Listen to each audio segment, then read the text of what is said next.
शोरबे में डूबी रोटियों की डिश सोबत।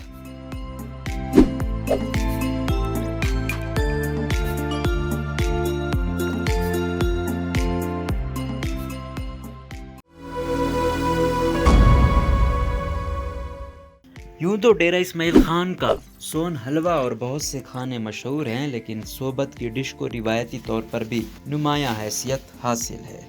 दोस्तों की पार्टी हो या बाहर से कोई मेहमान आ जाए, सोबत से उनकी तवाज़ु ज़रूर की जाती है, बल्कि मेहमानों की भी ये फरमाइश होती है कि इन्हें सोबत खिलाई जाए।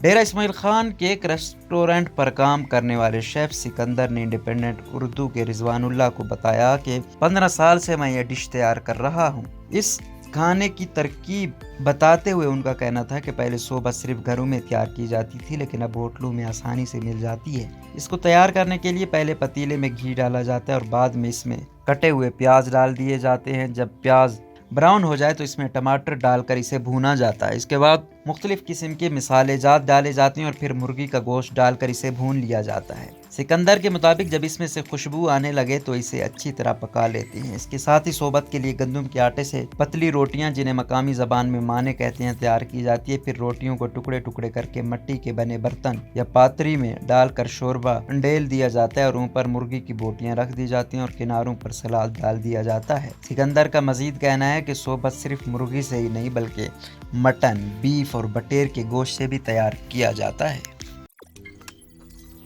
रोजनामा कुदरत की वीडियो देखने के लिए अभी YouTube चैनल पर सब्सक्राइब करें और बेल आइकन पर भी क्लिक करें।